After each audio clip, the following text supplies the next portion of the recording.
In my heart and mind, I always return to Atlantic Island Park.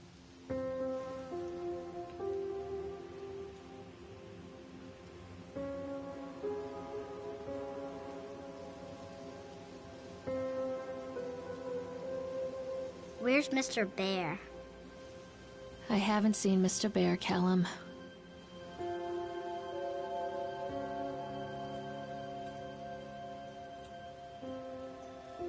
Stay in the car.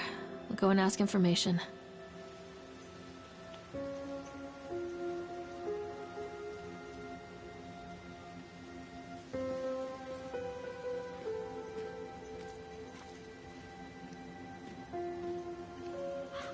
Attention, patrons. The park is now closed.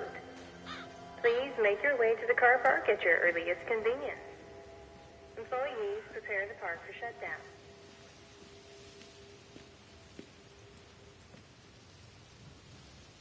Callum was born the day this place opened.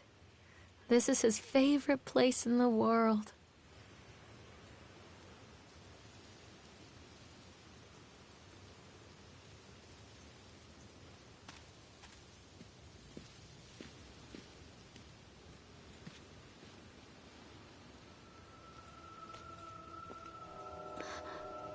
What?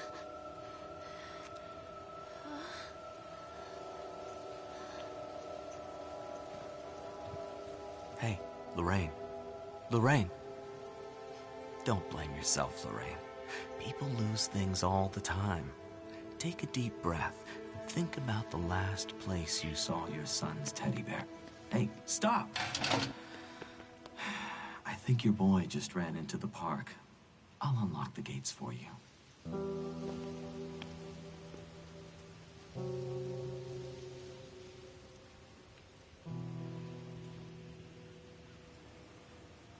Wait up there for Mommy, Callum! This way!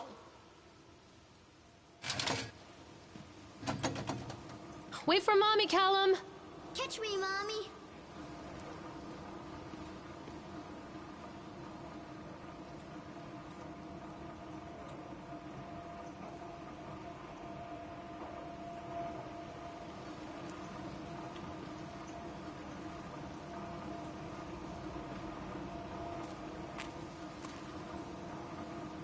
Wait for Mommy, Callum! There's something Mommy. special about the entrance to an amusement park.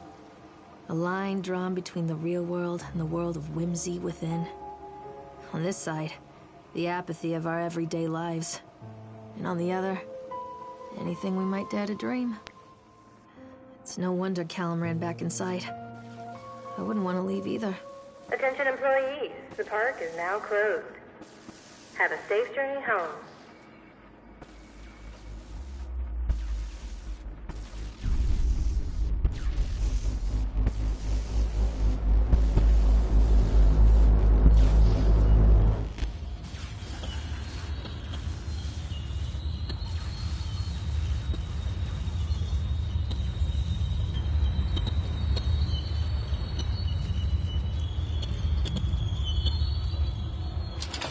Oh God.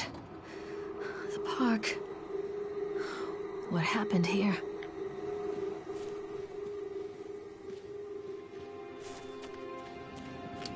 You can't catch me. Come back, Callum!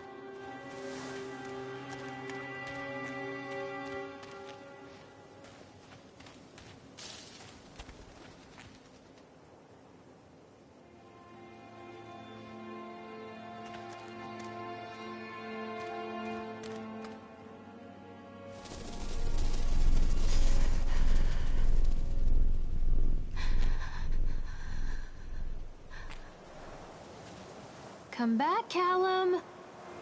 Over here!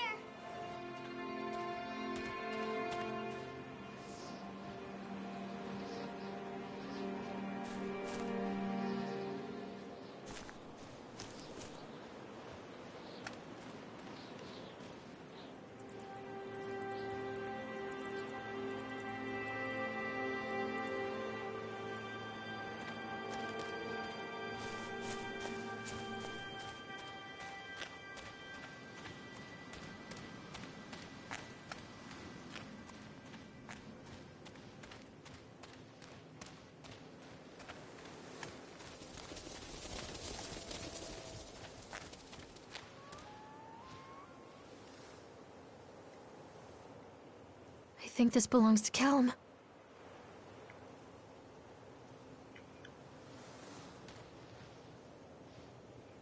Chad the Chipmunk, huh? Just a drunk guy in a suit.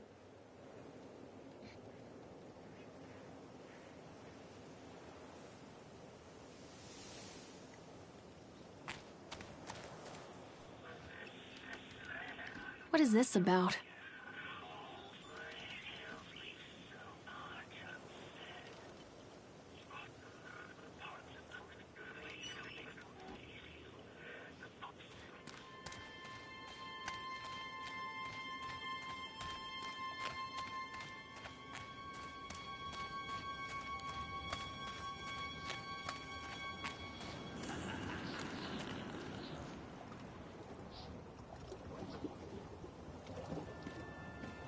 Callum, stay where you are!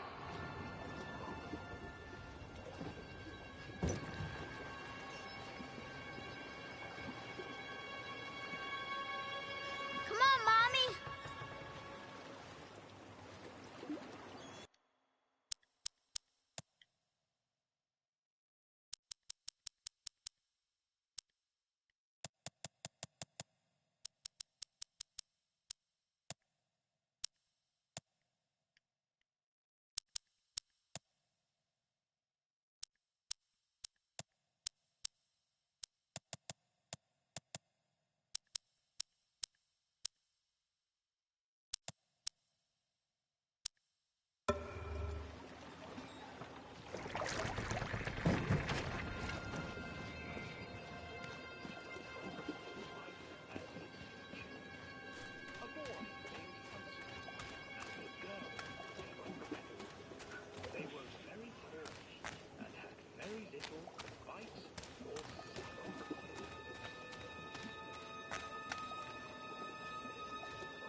Another accident. This place. Callum! Where did you go? Over here.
This isn't a game, Callum. This old thing used to make the blood run to my head. Make me dizzy. The guy just snapped. Those poor kids.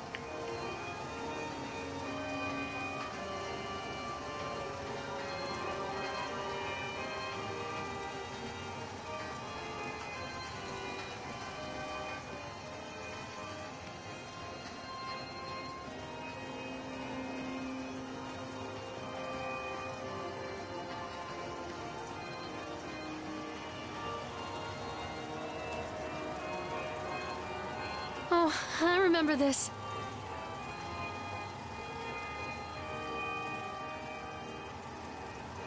Mommy needs to see you, Callum. Come on, Mommy.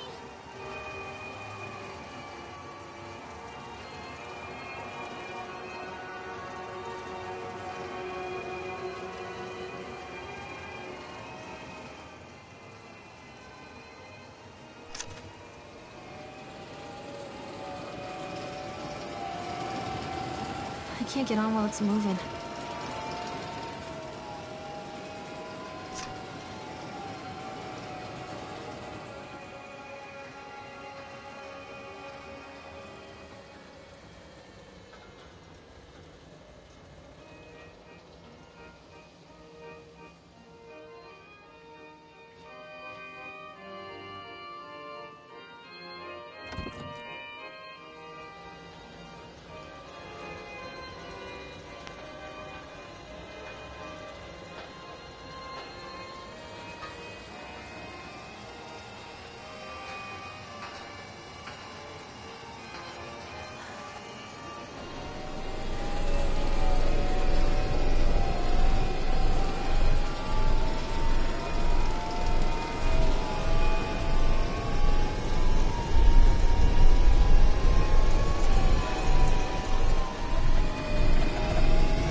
Callum, tell Mommy where you are.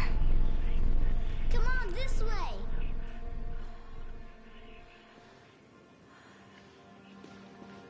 Treachery hides in thoughts.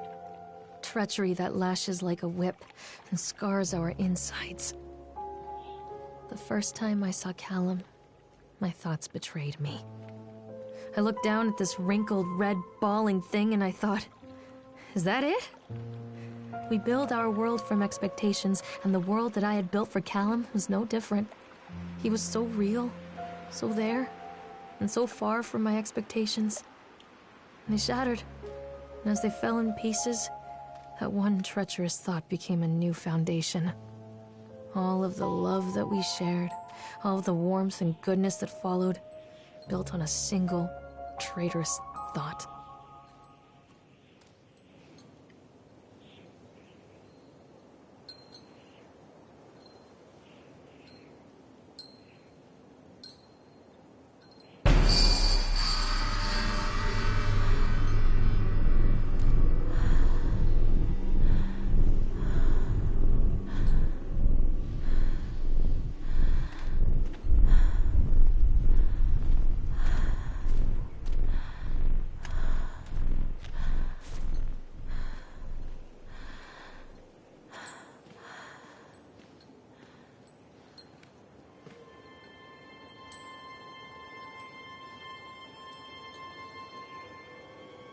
Wait for Mommy! Catch me, Mommy.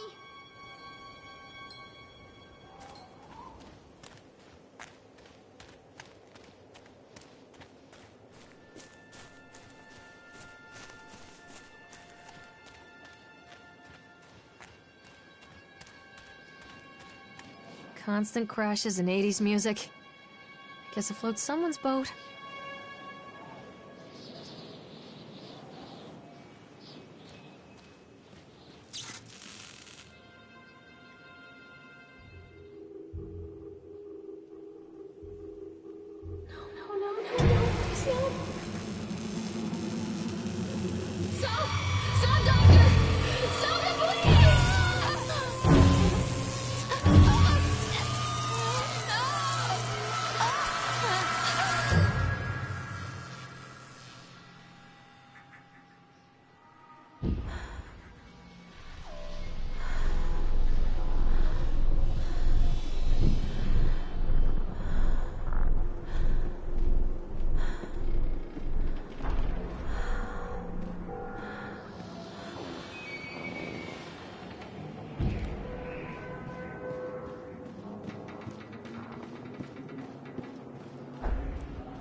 It's a matter of public record that I am a failure as a mother.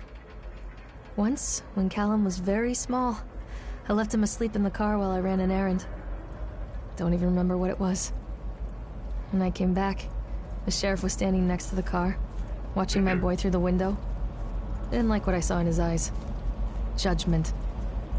He wrote me the ticket without saying a word. Just the scratch of his pen on the notepad. When he gave it to me, our eyes met. I know what you're going through. My daughter, Helen, she just gets some help. Help was a bolt of lightning. Help was 1,000 volts surging through my veins. Help is agony. I'd rather die. I wanted to scream. I'd rather you pulled your gun and shot me. But instead my mouth said, Yes, Sheriff.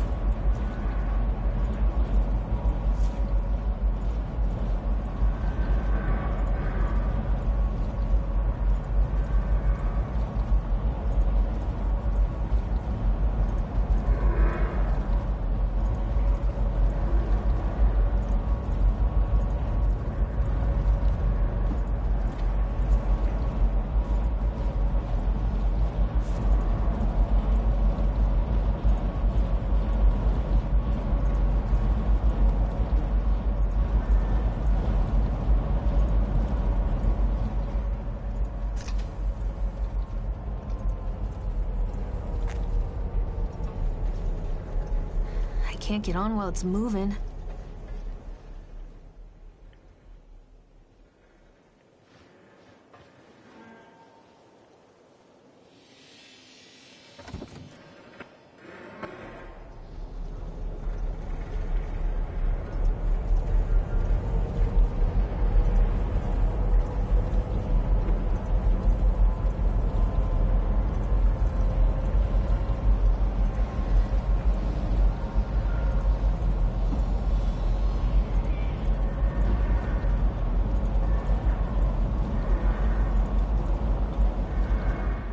People come into your life for a reason. Dad used to say that before Mom ran off. After that, he mostly just drank. Things were different for Don and I. When we met, I was sweeping the floor at Susie's diner. He came in with some workers, but he didn't try to flirt or cop a feel like the others. He just ordered a coffee and sat there, watching me. When my shift was over, he offered to walk me home. I don't know how to describe that walk.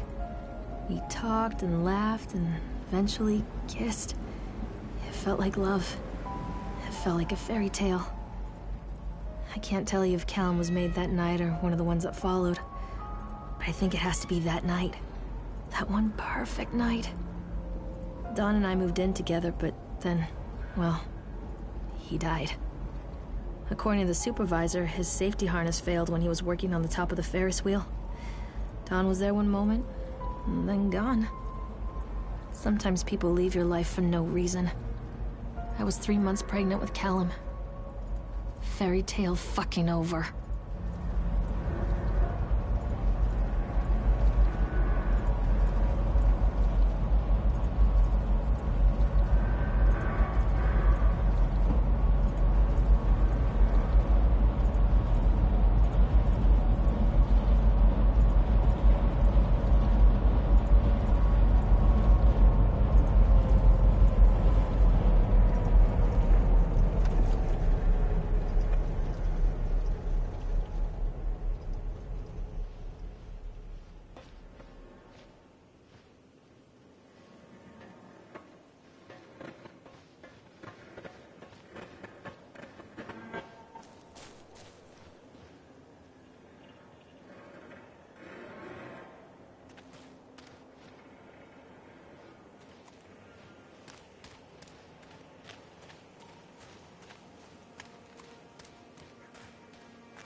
A lot of people idolize their children. You hear them talking about their kids and just the way they talk, their fucking voices make me want to vomit. My angel likes to read, and little Johnny is so good on the piano. Fuck those people! You give up 9 months of your life carrying them, you traumatize yourself giving birth to them, and then you spend the rest of your life as their slave. Wiping asses, mopping a piss, feeding them. Little life-sucking monsters who take and take and take until... we all go insane. Any parent who pretends otherwise is just dishonest.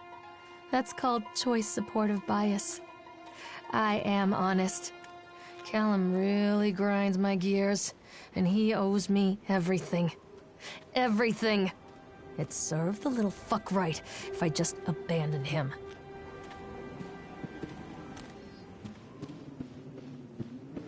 I always wanted to ride this one. Never got around to do it before.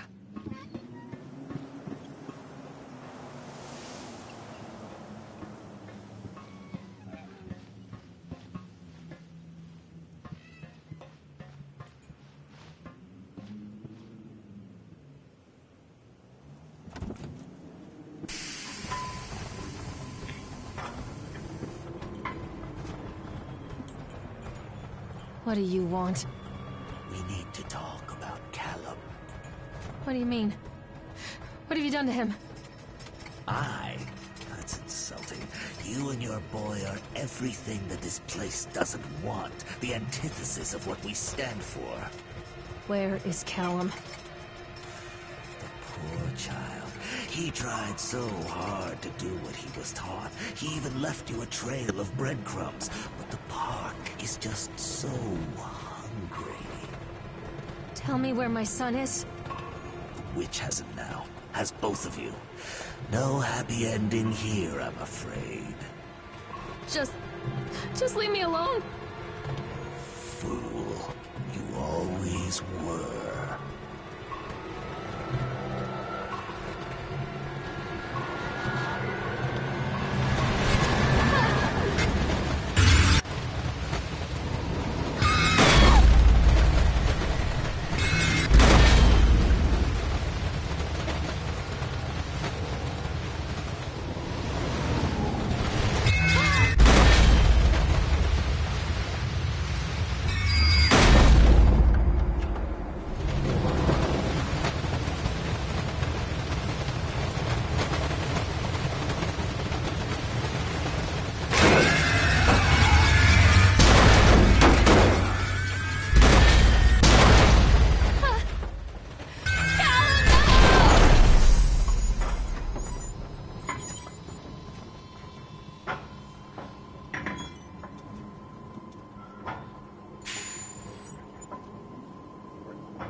The witch awaits.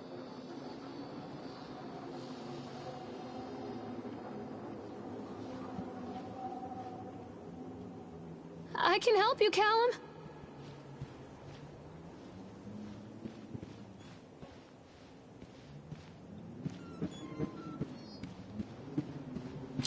Callum has bruises on his arms, finger marks. Someone has been hurting him. I've asked him, demanded really, to know where he got the marks. But he doesn't want to answer me.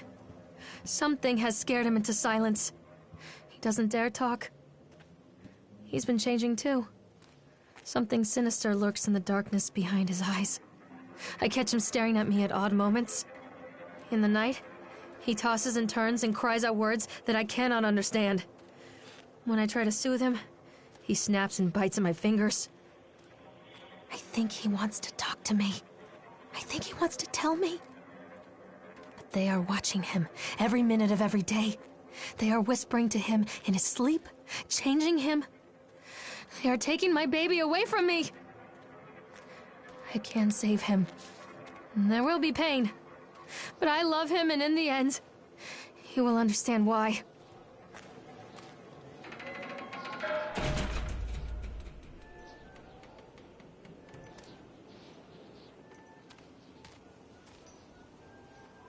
The whole town was shocked by that one. Never found out who did it.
bastard.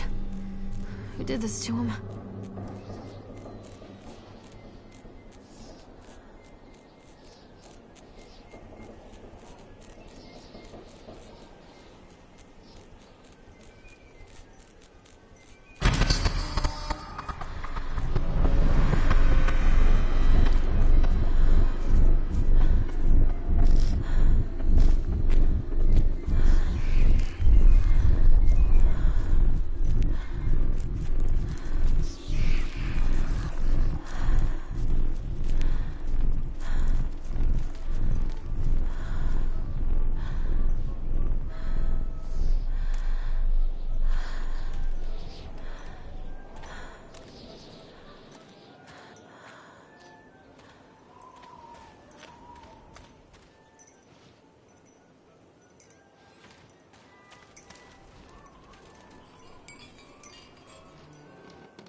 These are mine.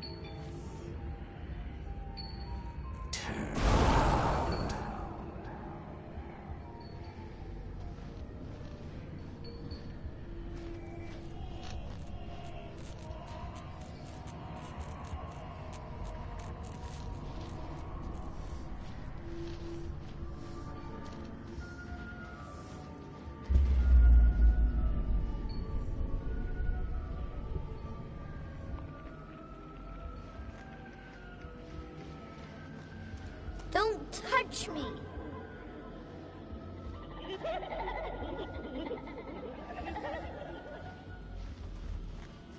Forgive me, Callum.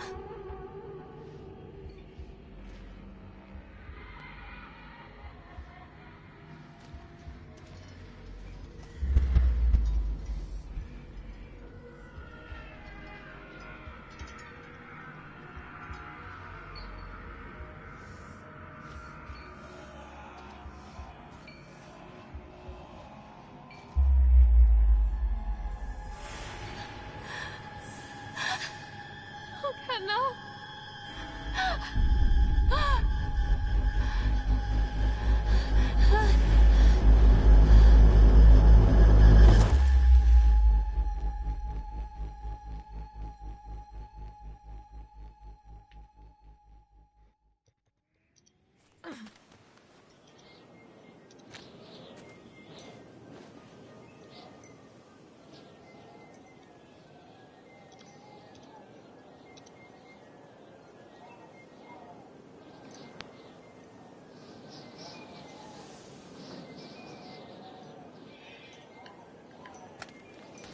The park is a collage of contradictions all of its own.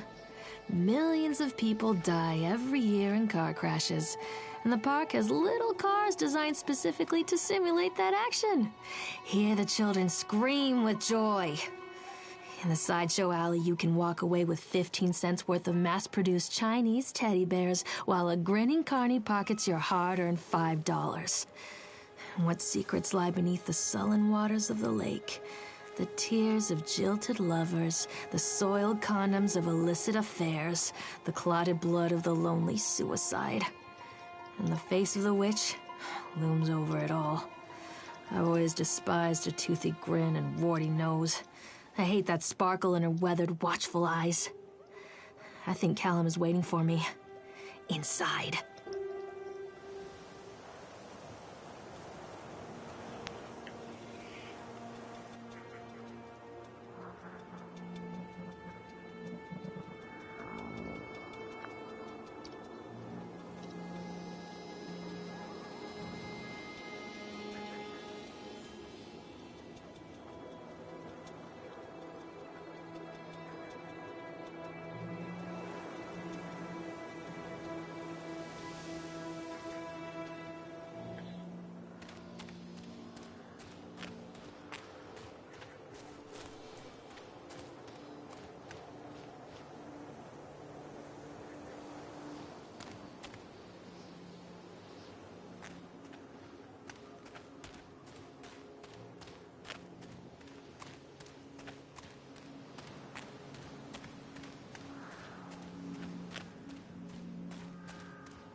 Near a great forest, there lived a poor woodcutter, his wife and his 2 children, a boy named Hansel and a girl named Gretel.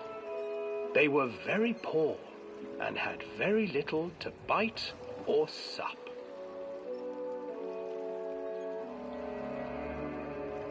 "What will become of us?"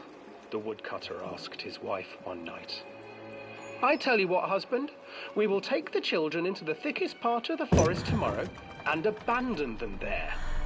"No, my wife, I cannot do that," said the man. "Then we will all 4 starve, you fool." Hansel and Gretel overheard their parents talking, and Gretel began to weep.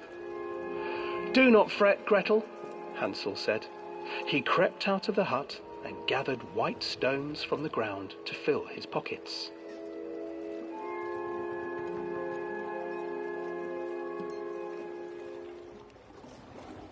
The next morning, the woodcutter leads the children into the forest.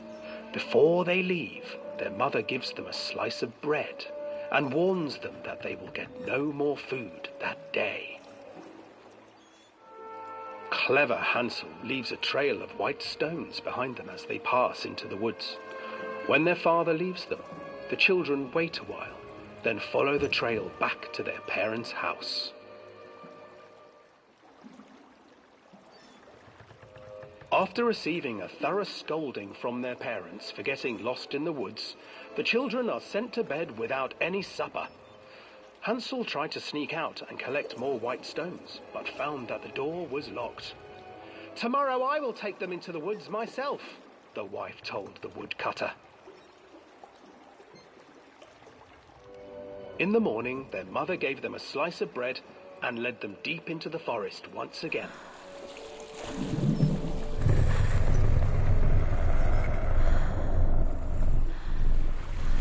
Hansel broke his bread into pieces and left a trail of breadcrumbs to lead them safely home. But hungry-eyed birds snatched up the breadcrumbs and his trail was destroyed. Abandoned by their parents and unable to find the trail home, the children wandered in the forest for 3 days.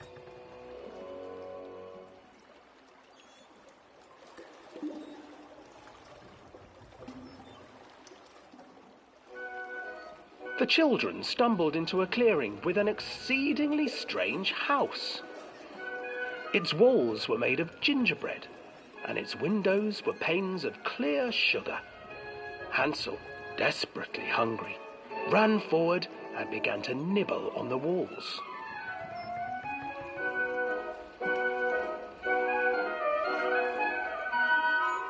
"Nibble, nibble, little mouse. Who is nibbling at my house?" An old woman emerged from the house, sniffing the air and peering around with cloudy eyes. "Oh, you dear children, who brought you here? Just come in and stay with me. No harm will come to you." But Hansel and Gretel stayed back, for the old woman reminded them of their cruel mother. "Come, children, don't be afraid. I have something for you." The old woman offered them 2 enormous lollipops. The children took them and began to eat. "You see, nothing to fear here. Come inside," the old woman urged, and the children, still licking their sweets, followed.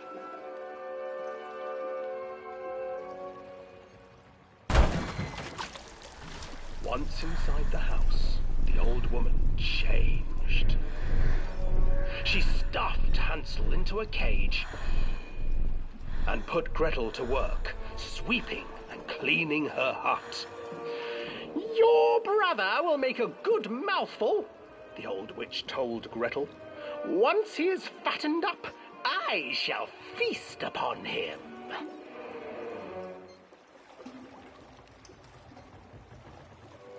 Time passed, and poor Hansel refused to eat, fearing the day that the witch would eat him. The witch, for her part, grew impatient.